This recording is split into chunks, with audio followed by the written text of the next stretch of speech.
I'm a single mom by choice. Of course, people ask me if I use the same donor when they find out I'm pregnant again. I'm a single mom by choice. Of course, my reproductive endocrinologist is the first person I call when I'm ready to have another kid. I'm a single mom by choice. Of course, people tell me they were going to do this too, but then they got into a relationship. I'm a single mom by choice. Of course, people ask me for my embryos as if I signed up for a never ending pay it forward club. I'm a single mom by choice. Of course, random men tell me they would have been my sperm donor when they find out. And thanks. I'm a single mom by choice. Of course, people ask me if they can see what my donor looks like or if he has more vials available so they can use him. I'm a single mom by choice. Of course, I'm going to tell my kids how they got here. It's not a secret. I'm a single mom by choice. Of course, I blame all her weird traits on my donor, even though they're actually just like me. I'm a single mom by choice. Of course, people ask me about the dad, even though I say donor over and over and over again.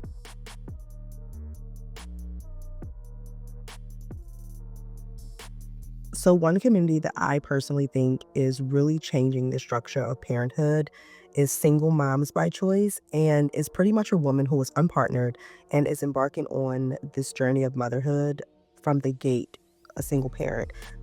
I'm not talking about women who are with somebody, you get pregnant, they don't show up, they abandon the child, and now you're a single mom. That's a single mom, not by choice.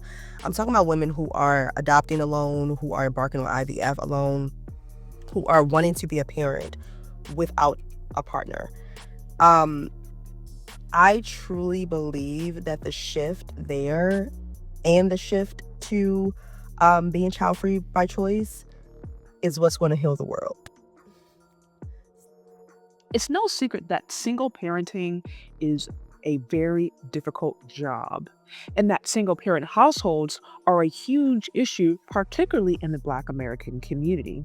And that's because single parent households, and specifically single mother led households, are associated with many challenges for the child. For example, children who come from single parent households are more likely to have lower test scores and grades, higher dropout rates. They tend to experience more financial instability, therefore, experience a higher risk of poverty. They have limited access to resources compared to kids from two parent households. They also tend to have increased anxiety and depression and other emotional challenges.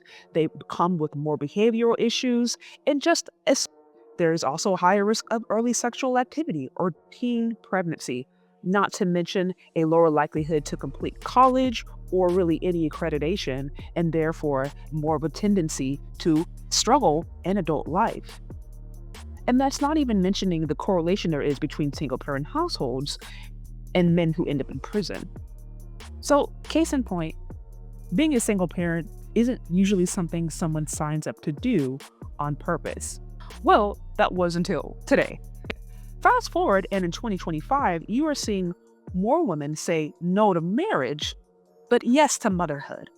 There is a rising trend of women who are choosing their pregnancy journey outside of partnership and outside of relationship with a father. Let's look at this example.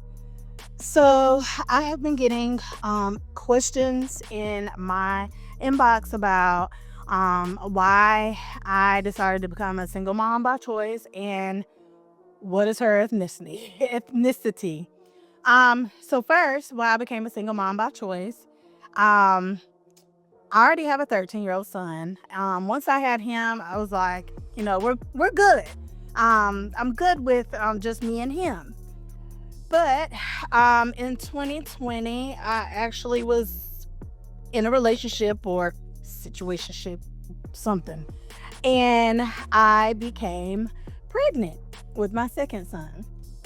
Unfortunately, January 2021, I lost him due to incompetent cervix, and my water broke. So after that, I really just was like, okay, I really wanted another child.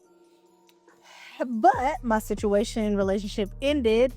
And so I decided that, being that I turned 40 and last year and no prospects at that time of a relationship or anything or marriage or anything like that, I decided I'm going to do this on my own. So that's exactly what I did. I actually went through 3 rounds of IUI because my insurance covered it, but they didn't work. So I went through IVF to conceive her. Um, as I don't know where this top is. As far as her ethnicity, I wanted an African American donor. However, it was like trying to find a needle in a haystack. Um, there's not that many. And then on top of that, We are seeing the result of what I like to call toxic independence. We're seeing this with the rise of the van life, aka women who are forced into homelessness because they have no family support system, and now more women who feel they have no choice but to do motherhood alone because they cannot find a man to work with. I mean, I understand the natural desire to have a child. Even the most career-driven women still have to contend with the often innate and biological desire to conceive. But one thing I believe the single mother by choice trend does is underscore a deeper rooted issue happening in the modern family.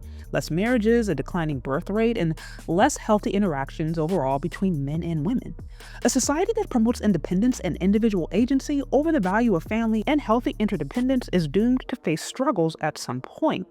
A society that tells women they do not need a man because they have a few dollars to their name is a breeding ground for these kinds of dynamics.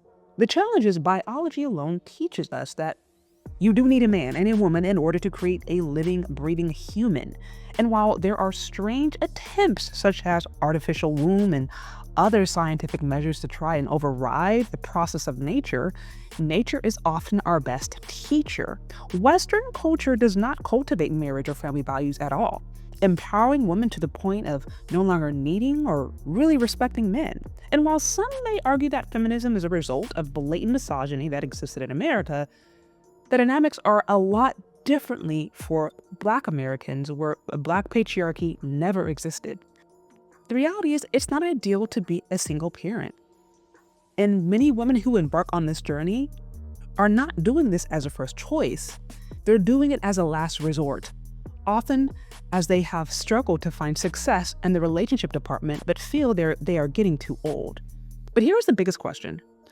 Why are less and less women having relationship success? I mean, what's the core reason for this? Is it feminism? Is it unrealistic dating standards? Is it the general lack of desire to settle down, a mixture of both? I think a society that cultivates an atmosphere where women feel more comfortable raising a child alone than they do raising a child with a man is toxic. A culture that promotes 100-0 in dating or scoffs at the idea of 50-50 relationships, but sees a rise in homelessness among women is toxic. This is a culture that has cultivated toxic independence. And at some point, we have to recognize that this is neither beneficial or necessary to do life alone.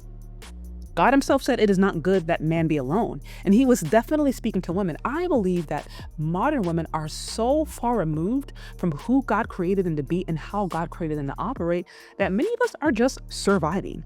Yeah, we can survive on our own and maybe even have a few kids here or there who may grow up with some sense of love, but we're not going to thrive. And how much better would it be for women and men if they knew how to actually work together within the context of a healthy family? Why not focus on ways to cultivate and find that? Why are women so resolved to the idea of doing things alone, when in reality, that's not really working for them? What do you guys think? Let me know down in the comment section. Thank you so much for listening if you've gotten this far, and we'll talk later. Bye!